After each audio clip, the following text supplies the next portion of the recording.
ಎಲ್ಲರ ಹೆಜ್ಜೆ ಗಮನಿಸಿಕೋ, ಮ್ಹೂ. ಆದರೆ ನಿನ್ನದೇ ದಾರಿ ರೂಪಿಸಿಕೋ. ಒಂದು ಪ್ರಶ್ನೆ ಬರುತ್ತೆ, ನಾನು ಯಾರು, ನಾನು ಯಾಕೆ ಬಂದಿದ್ದೇನೆ, ನನ್ನ ಸುತ್ತ ಏನು ನಡೀತಿದೆ, ನನ್ನ ಅಸ್ತಿತ್ವ ಏನು, ನಾನು ನನಗೆ ಸಿಕ್ಕಿರುವ ಬದುಕಿನ ಅವಧಿಯನ್ನು ಸರಿಯಾಗಿ ಬಳಸ್ಕೊಳ್ತಾ ಇದ್ದೀನ. ಕಥೆ ಬರೆಯುವಾಗ, ಕಾದಂಬರಿ ಬರೆಯುವಾಗ ನಿಮಗೆ you are dealing with your own visuals. ತಪ್ಪುಗಳನ್ನು ಕಿವಿಯಲ್ಲಿ ಪಿಸುಮಾತಿನ ಹಾಗೆ ಹೇಳಬೇಕು. ನನ್ನ ನಂಬಿಕೆ ಅದು. ಮೆಚ್ಚುಗೆಯನ್ನ ಗಟ್ಟಿಯಾಗಿ ಎಲ್ಲರ ಮುಂದೆ ಹೇಳಬೇಕು. ತುಂಬಾ ಚೆನ್ನಾಗಿ ಆಕ್ಟ್ ಮಾಡಿದೆ, ತುಂಬಾ ಚೆನ್ನಾಗಿತ್ತು ಅಂತ. I always adapt that. ಈಗ್ಲೂ ಅಣ್ಣ ಅವರೇ ನಂಬರ್ 1 ಸ್ಟಾರ್. ಈಗ್ಲೂನು ಮಾರಲಿ ಹ್ಮ್. Culturally hmm. ಇವತ್ತಿಗೂ ಸತ್ಯ ಅದು. ಅಣ್ಣ ಅವರು ಫಿಸಿಕಲಿ ನಮ್ಮ ಜೊತೆ ಇಲ್ಲ, ಎಂಥ ಅವರು ಮಾತು. ಮಾಡಿಕೊಟ್ಟು ವ್ಯಾಲ್ಯೂಸು, ಭಾಷೆ, ನಡ್ಕೊಂಡ ರೀತಿ. ವಿಚಾರ, ವಿನಯ, ಆ ದೃಷ್ಟಿಲಿ ಇವತ್ತಿಗೂ ಅವರೇ ಸ್ಟಾರ್. ಸೃಜನಶೀಲ ಒಂದು ಪ್ರಕ್ರಿಯೆ ಇದೆಯಲ್ಲ, ಅದು ವರ್ಣನೆಗೆ, ವಿವರಣೆಗೆ ಮೀರಿತ್ತು. ಸಿಂಗಪೂರ್ ಏರ್ಲೈನ್ಸಲ್ಲಿ ಸ್ಯಾನ್ ಫ್ರಾನ್ಸಿಸ್ಕೋಯಿಂದ ಸಿಂಗಪೂರ್ಗೆ ಬರುವಾಗ ಆ ಹಾಡು ಬರ್ತಿತ್ತು. ಪದ್ಯದ ಮಧ್ಯದಲ್ಲಿರುವ ಗದ್ಯದ ಒಳಗಿರುವ ಅದ್ಭುತ ಭಾವಾರ್ಥ ನೀನು ಅಂತ ಹೇಳ್ತಾನೆ. ನಾವೇ ಸೃಷ್ಟಿಸಿದ ಎವರೆಸ್ಟನ್ನ ನಾವೇ ದಾಟೋದು ಹೇಗೆ? ಆ ದೃಷ್ಟಿಯಲ್ಲಿ ನಿಮ್ಮ ಸಾಧನೆ ನಿಮ್ಗೊಂದು ಸವಾಲಾಗ್ತಾ ಹೋಗುತ್ತೆ. ಹಾಗಂತ ಸಾಧನೆ ಬೇಡ ಅಂತ ಹೇಳಲ್ಲ, ಸಾಧನೆ ಬೇಕು. ಆದರೆ ಅದು ಒಡ್ಡುವ ಸವಾಲು ಏನು ಅಂದರೆ, ದಾಟು ತಾಕತ್ತಿರೋದ್ರ ಮುಂದೆ ಹೋಗಿ ನೋಡೋಣ ಅಂತ ಹೇಳೋದು. I am very spiritual man, but not religious, conventional. ಗೊತ್ತಾಯ್ತು ಸರ್. ನಮ್ಮ ಮನೆಯಲ್ಲಿ ದೇವ್ರ ಮನೆ ಇಲ್ಲ, ಪೂಜೆ ಇಲ್ಲ, ಹಬ್ಬ ಇಲ್ಲ, but I am highly spiritual. ಆ ದೃಷ್ಟಿಯಲ್ಲಿ ನಾನು ಅಪ್ಪಟ ಆಸ್ತಿಕ. ನೀವು ಹೇಳೋ ದೃಷ್ಟಿಯಲ್ಲಿ ಅಂದರೆ ಅಂದ್ಕೊಳ್ಳೋದಾದರೆ ನಾನು ನಾಸ್ತಿಕ.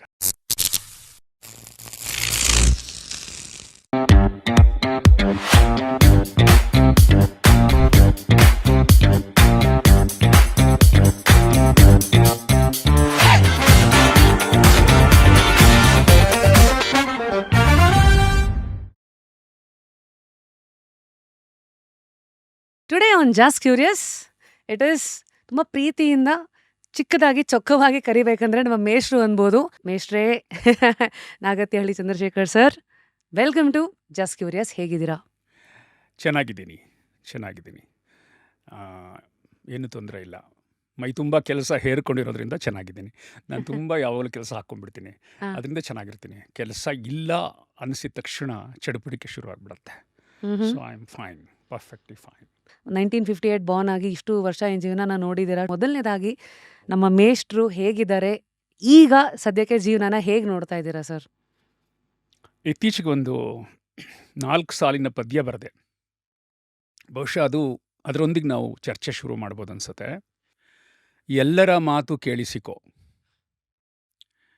ಆದರೆ ನಿನ್ನದೇ ಧ್ವನಿ ಸ್ಥಾಪಿಸಿಕೋ.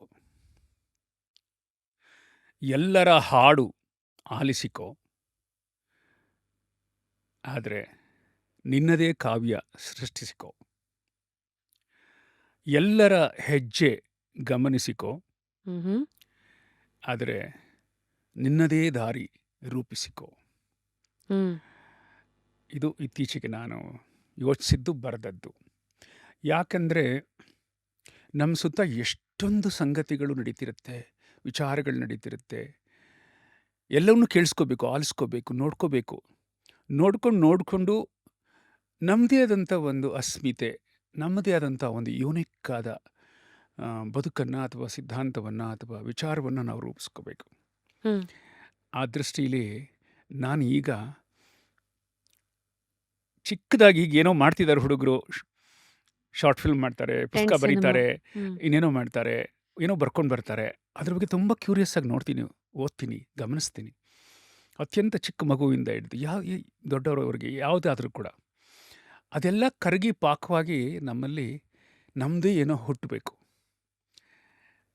ಆಗೇನಾಗುತ್ತೆ, ಎಲ್ಲರನ್ನೂ ಗಮನಿಸಿದಂತಹ ವಿನಯ ಇರುತ್ತೆ, but still I have my own, ನನ್ನದೇ ಒಂದಿದೆ ಅನ್ನುವಂಥ ಒಂದು ಆತ್ಮವಿಶ್ವಾಸ. ಅಹಂಕಾರ ಅಲ್ಲ, ಅಹಂಕಾರ ಆಗಬಾರ್ದದು.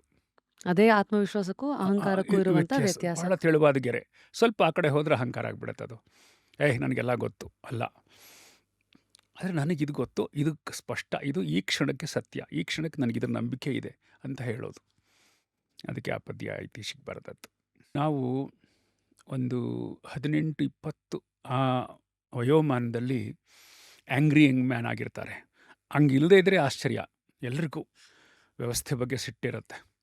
ಎಲ್ರಿಗೂ ಎಲ್ಲ ಕೊಟ್ಟಿದೆ, ನನಗೆ ಯಾಕೆ ಕೊಟ್ಟಿಲ್ಲ, ಅವ್ರಿಗಿಂತ ಹೆಚ್ಚಿಗೆ ನನಗೆ ಅರ್ಹತೆ ಇದೆ ಅನ್ನೋದು ಒಂದಿರುತ್ತೆ. ಕ್ರಾಂತಿಕಾರಿ ಗುಣ. ಹೌದು. ಜಗತ್ತನ್ನು ಬುಡಬೇಲ್ ಮಾಡಬೇಕು ಅನ್ನೋ ಸಿಟ್ಟು ಕೈಲಾಗಲ್ಲ, ಸಿಟ್ಟಿರುತ್ತೆ. ಎಲ್ಲರ ಬಗ್ಗೆ ಬೈಯೋದು, ಎಲ್ಲರ ಬಗ್ಗೆ ರೋಷ, ಬೇಗ ದಂಗೆಯ ಮನಸ್ಸು ಅಂತೀವ, ವಿಪ್ಲವಕ್ಕೆ ರೆಡಿ ಆಗಿರುವಂಥ ಮನಸ್ಸಿರುತ್ತೆ. ಆದರೆ ಅದನ್ನು ದಾಟಿ ಮುಂದೆ ಹೋದ್ಮೇಲೆ ಒಂದು ಪ್ರಶ್ನೆ ಬರುತ್ತೆ, ನಾನು ಯಾರು? ಅಂದರೆ ಒಂದು ಇಂಟರ್ನಲೈಸ್ ಆಗ್ತಾ ಹೋಗ್ತೀವಿ, ಅಂತರ್ಮುಖಿ ಗುಣ ಅಂತಾರೆ ಕನ್ನಡದಲ್ಲಿ. ನಾನು ಯಾರು? ನಾನು ಯಾಕೆ ಬಂದಿದ್ದೇನೆ? ನನ್ನ ಸುತ್ತ ಏನು ನಡೀತಿದೆ? ನನ್ನ ಅಸ್ತಿತ್ವ ಏನು? ನಾನು ನನಗೆ ಸಿಕ್ಕಿರುವ ಬದುಕಿನ ಅವಧಿಯನ್ನು ಸರಿಯಾಗಿ ಬಳಸ್ಕೊಳ್ತಾ ಇದ್ದೀನಾ? ಇತ್ಯಾದಿ ಇತ್ಯಾದಿ ಪ್ರಶ್ನೆಗಳು ಮೂಡ್ತಾ ಹೋಗುತ್ತೆ. ಆಗ ಮೂಡಿದಾಗ ಮಾತ್ರ ನಾವು ನಮ್ಮನ್ನು ನಾವು ಗ್ರಹಿಸೋದಕ್ಕೆ, ಇಲ್ಲಪ್ಪ ಜೀವನ ನಮಗೆ ಯೋಗ್ಯತೆ ಮೀರಿ ಕೊಟ್ಟಿದೆ, ನಮ್ಮ ಅರ್ಹತೆ ಮೀರಿ ಸಿಕ್ಕಿದೆ. ಈಗ ನಾನು ಕೈಕಾಲು ಗಟ್ಟಿಯಾಗಿ ಅಂಧನಾಗದೆ ಅಂಗವಿಕಲನಾಗದೆ ಹುಟ್ಟಿರೋದೇ ದೊಡ್ಡದಲ್ವಾ? ನಾವು ಬರೋಕ್ಕೆ ಮುಂಚೆ ಇಲ್ಲಿ ಸಾಲು ಮರಗಳಿತ್ತಲ್ಲ, ನಾವು ಬರೋಕ್ಕೆ ಮುಂಚೆ ಆಮ್ಲಜನಕ ಇತ್ತಲ್ಲ, ನಾವು ಬರೋಕ್ಕೆ ಮುಂಚೆ ಸೂರ್ಯ ಇದ್ನಲ್ಲ, ಯಾವ ಅರ್ಜಿ ಇಲ್ಲದೆ ಬಂದ್ವಲ್ಲ ಅಂತ ನೋಡ್ತಾ ಹೋದಾಗ ಯಾರೂ ಇಲ್ಲಿ ತಬ್ಬಲಿಗಳಲ್ಲ, ಯಾರೂ ಅನಾಥರಲ್ಲ. ಮತ್ತು ಎಲ್ರಿಗೂ ಅವರೇ ಮಾಡಬೇಕಾದ ಕೆಲಸಗಳಿರುತ್ತೆ. They have to do on their own. ನಿಜ. ಅದರ ಎಚ್ಚರ ಶುರುವಾದಾಗ ಹೆಚ್ಚು ಆಂತರಂಗಿಕವಾಗಿ ಯೋಚಿಸ್ತಾ ಹೋಗ್ತೀವಿ. ನಾನೀಗ ಹೆಚ್ಚು ಇಂಟರ್ನಲೈಸ್ ಆಗ್ತಾ ಇದ್ದೀನಿ. ಮೊನ್ನೆ ನನಗೆ ಸ್ವಲ್ಪ ಧ್ವನಿ ಕಟ್ಟಿದಾಗ ಹೇಳ್ತಾ ಇದ್ದೆ, ಎಂಥ ಅದ್ಭುತ ಅಲ್ಲ, ಜಗತ್ತಿನ ಸಮೃದ್ಧ ಭಾಷೆ ಮೌನ ಅಂತಾರೆ. ಸೊ ನೇಚರ್ ಹೇಳ್ತಾ ಇದೆ, ಸ್ವಲ್ಪ ಮೌನವಾಗಿರು ಅಂತ, ಸ್ವಲ್ಪ ಧ್ವನಿ ವಾಪಸ್ ಕೊಡು ಅಂತ. ಇರಿ ಸರ್, ಸುಧಾರಿಸ್ಕೋಬೇಕು. ಜಗತ್ತಿನ ಸಮೃದ್ಧ ಭಾಷೆ ಮೌನ. I am spiritual, not religious. ನಾನು ರಿಲಿಜಿಯಸ್ ಇಲ್ಲ, ನನಗೆ ಮೌಢ್ಯಗಳ ವಿರೋಧಿ, ಕಂದಾಚಾರ ಆಚರಣೆಗಳಲ್ಲಿ ನಂಬಿಕೆನೇ ಇಲ್ಲ. ಆದರೆ ಸ್ಪಿರಿಚುಯಲ್ ಅಂತ ಒಂದಿದೆಯಲ್ಲ, ಈ ದೊಡ್ಡ ವಿಶ್ವದಲ್ಲಿ ನಾನು ಯಾರು, ನಾನು ಯಾಕೆ ಬಂದಿದ್ದೀನಿ ಅನ್ನೋ ಪ್ರಶ್ನೆಗಳು, ಇದು ಇಟ್ಸ್ ಬಿಯಾಂಡ್ ರಿಲಿಜಿಯಸ್, ಹೌದು. ಧಾರ್ಮಿಕ ರೂಢಿಗತ ನಂಬಿಕೆಗಳ ಮೇಲೆ ನಿಂತಿಲ್ಲ. ಅದು ಮೋರ್ ತುಂಬ ಆಫ್ ಆಂತರಂಗಿಕವಾದ ಆಳವಾದ ಗ್ರಹಿಕೆ ಆತ್ಮಕ್ಕೆ ಸಂಬಂಧಪಟ್ಟದ್ದು, ಇಡೀ ಜಗತ್ತಿನ ಎಲ್ಲನೂ ಅರ್ಥ ಮಾಡ್ಕೊಳ್ಳುವಂಥದ್ದು, ಯಾವುದ್ರ ಬಗ್ಗೆನೂ ಉಡಾಫೆ ತಿರಸ್ಕಾರ ಇರಬಾರ್ದು. ಹಾಗೆ ಅದನ್ನು ಚರ್ಚಿಸುವ ಪರಾಮರ್ಶಿಸುವ ಮನಸ್ಸು, ಇದರಲ್ಲಿ ಯಾವ್ದು ಸರಿ, ಇದರಲ್ಲಿ ಯಾವ್ದು ಸರಿ, ಇದರಲ್ಲಿ ಯಾವ್ದು ಸರಿ ಅಂತ ನೋಡ್ಕೊಳ್ಳುವಂಥದ್ದು. ಐ ಥಿಂಕ್ ಆ ಮನಸ್ಥಿತಿಲಿ ಇದ್ದೀನಿ ಅಂತ ಅನ್ಸುತ್ತೆ ಈಗ ಸದ್ಯಕ್ಕೆ, ಈ ಕ್ಷಣ. ಸರ್, ನಿಮ್ಮ ಜೊತೆಗೆ ಮಾತಾಡ್ತಾ ಇದ್ದಾಗ ಒಂದು ಇಡೀ 2 ಕಿವಿ ಸಾಲದು, ಮೈಯೆಲ್ಲ ಕಣ್ಣಂತ. ಯಾಕೆಂದರೆ ಒಂದೊಂದು ಲೈನ್ನಲ್ಲೂ ಎಷ್ಟು ಆಳವಾದ ಒಂದು ಜೀವನ ನೋಡಿರೋ, ಅದನ್ನು ಪಳಗಿರೋ ಅಂತ ಅನ್ಬೇಕೋ ಗೊತ್ತಿಲ್ಲ, ಒಂದಷ್ಟು ಸತ್ಯಗಳನ್ನ ತುಂಬ ನೀರು ಕುಡ್ದಂಗೆ ಹೇಳ್ತಾ ಇದ್ದೀರಾ. ನಾನು ಬಂದದ್ದು ಸಾಹಿತ್ಯದ ವಿದ್ಯಾರ್ಥಿಯಾಗಿ ಅಲ್ವಾ, ನಾನು ಮೂಲತಃ ಕಥೆಗಾರನಾಗಿ ಹ್ಮ್ ಪ್ರವೇಶ. ಹಾಗಾಗಿ ಕಥೆ ಬರೆಯುವಾಗ, ಕಾದಂಬರಿ ಬರೆಯುವಾಗ ನಿಮಗೆ you are dealing with your own visuals. ನಿನಗೆ ಗೊತ್ತಿರೋದನ್ನು ಅಕ್ಷರ ಪ್ರಪಂಚದ ಮೂಲಕ ಚಿತ್ರಿಸಿ ಹೇಳ್ತಿರ್ತೀವಿ. ಕೆಲವರು 1 ಸಾಲಲ್ಲಿ, ಕೆಲವರು 1 ಪುಟದಲ್ಲಿ, ಕೆಲವರು 10 ಪುಟದಲ್ಲಿ. ಒಂದು ಸೂರ್ಯೋದಯವನ್ನು ಕುವೆಂಪು 10 ಪೇಜು ಬರೀತಾರೆ. ಒಂದು ಕಾಡಿನಲ್ಲಿ ಚಿಕ್ಕ ಚಿಕ್ಕ ಚಿಕ್ಕ ವಿವರಗಳನ್ನು 50 ಪುಟ ಇರುತ್ತೆ. ಸೊ ಅವರವರ ಶಕ್ತಿ ಸಾಮರ್ಥ್ಯ ಇತ್ಯಾದಿ. ಆದರೆ ಪ್ರತಿಯೊಬ್ಬ ಕಥೆಗಾರ, ಬರಹಗಾರ ಬೇರೆ ಬೇರೆ ಥರದ ಚಿತ್ರಿಕೆಗಳ ಜೊತೆಗೆ, ವಿಷುವಲ್ಸ್ಗಳ ಜೊತೆಗೆ ಡೀಲ್ ಮಾಡ್ತಿರ್ತಾನೆ. ಹೌದು. ನಾನು ಸಿನಿಮಾಗೆ ಪ್ರವೇಶ ಮಾಡಿದಾಗ ಇವುಗಳನ್ನು ಹೇಗೆ ಟ್ರಾನ್ಸ್ಫರ್ ಮಾಡೋದು ಸಿನಿಮಾದಲ್ಲಿ ಪೆನ್ನಿಂದ ಕ್ಯಾಮ್ರಾಗೆ, it's very interesting journey, difficult journey, challenging journey. ತುಂಬ ಎಚ್ಚರವಾಗಿರಬೇಕು. ಈಗ ಒಂದು ಸೂರ್ಯೋದಯವನ್ನು ಒಬ್ಬ ಬರಹಗಾರ 20 ಪುಟ ವರ್ಣಿಸಿದರೆ ನೀವು 2 ಸೆಕೆಂಡಲ್ಲಿ ಆ ಸೂರ್ಯೋದಯ ತೋರಿಸ್ಬೇಕು, ಅಷ್ಟೇ ಪರಿಣಾಮ ಆಗಬೇಕು. ಇಂಪ್ಯಾಕ್ಟ್ ಹಾಳಾಗಬಾರ್ದು. ಅದೇ ಇಂಪ್ಯಾಕ್ಟು, ಬಟ್ ಲಿಮಿಟೆಡ್ ಟೈಮ್. ಆ ಥರದ ಅನೇಕ ಚಲನಚಿತ್ರ ಮತ್ತು ಸಿನಿಮಾಗಳ ನಡುವೆ ಇದ್ದ ಭಿನ್ನ ವ್ಯಾಕರಣವನ್ನು ಅಧ್ಯಯನ ನಾನು ಮಾಡ್ತಾ ಇದ್ದೆ. There are different grammars between these 2 media, and cinema is such a powerful media, collective force. ನನಗನ್ಸಿದ್ದನ್ನು ಕ್ಯಾಮ್ರಾಮನ್ಗೆ ಹೇಳಬೇಕು, ಕಾಸ್ಟ್ಯೂಮರ್ಗೆ ಹೇಳಬೇಕು, ಮೇಕಪ್ನವ್ನಿಗೆ ಹೇಳಬೇಕು, ನಟನಿಗೆ ಹೇಳಬೇಕು, ನಟಿಗೆ ಹೇಳಬೇಕು, ಎಡಿಟ್ರಿಗೆ ಹೇಳಬೇಕು. ನಿಮ್ಮ ಮುಂದೆ 10 ಅಡುಗೆಗಳಿಟ್ಬಿಟ್ಟು ಎಲ್ಲ ಚೆನ್ನಾಗಿದೆ ಅನಿಸ್ಬಿಡುತ್ತೆ, ಯಾವುದನ್ನು ತಿನ್ನಬೇಕು, ಯಾವುದು ಅತ್ಯಂತ ರುಚಿಕರ, ಇದು ತುಂಬ ಗೊಂದಲ ಆಗುತ್ತೆ. ಹಾಡುಗಳನ್ನು ಸೆಲೆಕ್ಟ್ ಮಾಡುವಾಗ, ಕಥೆಗಳನ್ನು ಸೆಲೆಕ್ಟ್ ಮಾಡುವಾಗ, ಇದು ಚೆನ್ನಾಗಿದೆ, ಇದು ಚೆನ್ನಾಗಿದೆ ಅಂತ.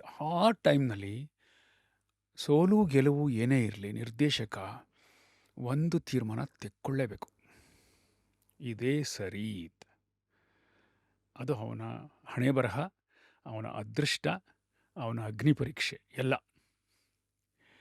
ಗೆದ್ದರೆ ಆಹಾ ಅಂತಾರೆ, ಏನೋ ಕಾರಣಕ್ಕೆ ಸೋತರೆ ನಿರ್ದೇಶಕರು ಪಾಪ ಏನೋ ತಪ್ಪು ಮಾಡಿಬಿಟ್ರು ಅಂತ ಎಲ್ಲವನ್ನೂ ನಿಮಗೆ ಹಾಕ್ತಾರೆ. ಮತ್ತು ನಿಮ್ಮ ಬಡ ಹೆಗಲುಗಳು ಈ ಸೋಲನ್ನು, ಅಪಮಾನವನ್ನು ಹೊರಲಿಕ್ಕೆ ಸದಾ ಗಟ್ಟಿಯಾಗಿ ಸಿದ್ಧವಾಗಿರಬೇಕು.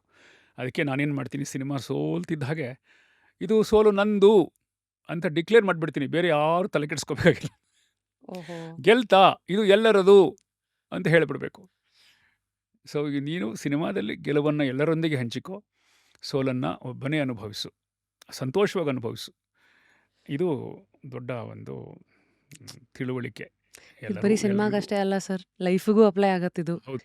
ಸರ್ ಮುಂದೆ ಅಶ್ವತ್ಥರ ಜೊತೆಗೆ ನನ್ನ ಒಂದು ಫೇವ್ರೆಟ್ ಹಾಡು ಇಸ್, ನನಗದು ಭಾಳ ಮುಟ್ಟಿರೋ ಹಾಡು, ಎಲ್ಲ ಮಾಯಾ ಹ್ಮ್. ನಾಳೆ ನಾವು ಮಾಯಾ. ಅದರಲ್ಲಿ ಎಷ್ಟು ಚೆನ್ನಾಗಿ ಇವತ್ತಿನ ವ್ಯವಸ್ಥೆ, ಗ್ಲೋಬಲೈಸೇಷನ್ನು ಎಲ್ಲವನ್ನೂ ಮನಸ್ಸಲ್ಲಿಟ್ಕೊಂಡು ಅರಿಶಿನ ನುಂಗಿತು ಫೇರ್ ಆ್ಯಂಡ್ ಲವ್ಲಿ, ಕುಂಕುಮ ಕಳಚಿತು ಸ್ಟಿಕ್ಕರ್ ಚುಕ್ಕಿ, ಎಳೆನೀರನ್ನ ಕೇಕೆ ಹಾಕಿತು ಪೆಪ್ಸಿ ಎಳೆಯನ್ನ ಕೋಲಾ ನುಂಗಿ ಹಾಕಿದು ಪೆಪ್ಸಿ ಕೋಲಾ ಪೆಪ್ಸಿ ಕೋಲಾ ಕೇಕೆ ಸಮಥಿಂಗ್. ಹಾಕಿತು. ಈ ಥರದೆಲ್ಲ ಅಂದರೆ ನಾ ಹೇಳದ್ನಲ್ಲ, ಸುತ್ತಿ ಸುತ್ತಿ ಹೊಡೆಯೋದು, ಸತ್ಯನ ಹೇಳೋದು, ಜನಗಳಿಗೆ ಡೈರೆಕ್ಟಾಗಿ ಬೋಧಿಸದೇ ಇಂಡೈರೆಕ್ಟಾಗಿ ಪಾಠಗಳನ್ನು ಹೇಳೋದು. ನೀವು ಆ್ಯಕ್ಚುಲಿ ಪ್ರತಿಯೊಂದು ಆರ್ಟಿಸ್ಟಲ್ಲೂ ಕೆಲಸ ತೆಗಿಸೋದಂತ ಏನು ಆಸ್ ಎ ಡೈರೆಕ್ಟರ್ ಹೇಗೆ ಒಬ್ಬೊಬ್ಬರನ್ನು ನೋಡ್ತಾ ಇದ್ರಿ?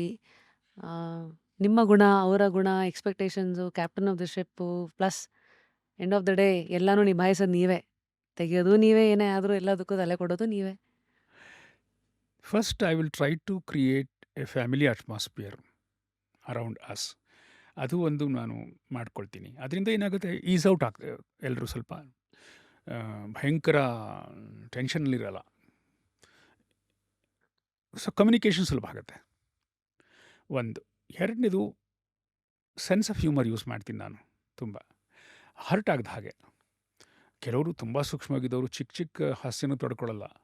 ಅದು ಕಷ್ಟ ಇರುತ್ತೆ. ಕೆಲವರು ಸೂಕ್ಷ್ಮ ಪ್ರಾಣಿಗಳು ಅಂತ ಇರ್ತವೆ, ತುಂಬ ಸೂಕ್ಷ್ಮ ಇರ್ತಾರೆ, ಅತಿ ಸೂಕ್ಷ್ಮರು. ಆದರೆ ಜನರಲಿ ನಮ್ಮನ್ನು ತಮಾಷೆ ಮಾಡಬೇಕು, ನಾವು ಅವ್ರನ್ನ ತಮಾಷೆ ಮಾಡಬೇಕು. ಈ ಥರದೊಂದು ಹೆಲ್ತಿ ಹ್ಯೂಮರ್ ಮಾಡ್ಕೊಳ್ಳಿ. ನಾನು ರಮೇಶ್ ಸೇರಿಬಿಟ್ರಂತೂ ಅದು ಜಾಸ್ತಿ ಆಗಿಬಿಡ್ತಿತ್ತು. ಹೌದಾ? ಅದರಲ್ಲೂ ನಾಯಕಿಯರನ್ನ ಗೋಳು ಕೊಡೋದ್ರಲ್ಲಿ ಎತ್ತಿದ ಕೈ. ಎಕ್ಸ್ಪರ್ಟ್ಸ್. ಅದು ಹೂಮಳೆ ಮಾಡಿದ್ವಿ ನಾವು ಇಬ್ಬರು, ಅಮೇರಿಕಾ ಮಾಡಿದ್ವಿ. ಸೊ ಹಾಗಾಗಿ ನಮ್ಮ ಕಲಾವಿದರೆಲ್ಲ ಎರಡು ಥರ ಇರ್ತಿದ್ರು. ಒಂದು, ಈ ಥರದ ಸಲುಗೆ, ತಮಾಷೆ, ಹಾಸ್ಯ ಪ್ರಜ್ಞೆ ಎಲ್ಲ ಆದರೂ ಕೂಡ ಒಂದ್ಸರಿ ಲೈಟ್ ಆನ್ ಆಗಿ ಕ್ಯಾಮ್ರಾ ರೆಡಿ ಆಯಿತು ಅಂದರೆ full serious. This is very important. ನಿಮ್ಮ ವೃತ್ತಿಗೆ, ನಿಮ್ಮ ಹಾಸ್ಯ ಪ್ರಜ್ಞೆ ಇನ್ನೊಂದು ಧಕ್ಕೆ ಆಗಬಾರ್ದು. ಅದು ಆಚೆ ಹೊರಗಡೆ ಒನ್ಸ್ ಬಂದರೆ ನಾನು I am very tough master, ಹಿಂಗೇ ಇರಬೇಕಂತ. ತಪ್ಪುಗಳನ್ನು ಕಿವಿಯಲ್ಲಿ ಪಿಸು ಮಾತಿನ ಹಾಗೆ ಹೇಳಬೇಕು. ನನ್ನ ನಂಬಿಕೆ ಅದು. ತಪ್ಪು ಮಾಡ್ತಿದ್ಯಾ ನೋಡು, ಸ್ವಲ್ಪ ಈ ಕಡೆ ಬಾ, ಹೀಗೆ ಮಾತಾಡು, ಅದು ಸರಿ ಹೋಗ್ತಿಲ್ಲ ಅಂತ ಕರೆದು ಹೇಳಬೇಕು. ಮೆಚ್ಚುಗೆಯನ್ನು ಗಟ್ಟಿಯಾಗಿ ಎಲ್ಲರ ಮುಂದೆ ಹೇಳಬೇಕು. ತುಂಬ ಚೆನ್ನಾಗಿ ಆ್ಯಕ್ಟ್ ಮಾಡಿದೆ, ತುಂಬ ಚೆನ್ನಾಗಿತ್ತು ಅಂತ. I always adapt that. ಭಾಳ ಜನ ಡೈರೆಕ್ಟ್ರು ಸೆಟ್ಟಲ್ಲಿ ಕೂಗಾಡೋದು, ಕಿರ್ಚಾಡೋದು, ಪೋಲಿ ಮಾತಾಡೋದು, ಅಬ್ಯೂಸಿವ್ ಲ್ಯಾಂಗ್ವೇಜ್ ಮಾಡಿಬಿಡ್ತಾರೆ. ಬರೋ ಪ್ರತಿಭೆನೂ ಹೊರಟೋಗುತ್ತೆ ಅವ್ರಿಗೆ, ತುಂಬ ಜನಕ್ಕೆ. Which I don't prefer and I don't like it. ನನಗೂ ಮುಂಗೋಪ ಅನ್ನೋ ದೌರ್ಬಲ್ಯ ಇದೆ, ಆದರೆ ಅದನ್ನು ಅವಮಾನಿಸೋಕೆ ಬಳಸ್ಕೋಬಾರ್ದು. I always do that.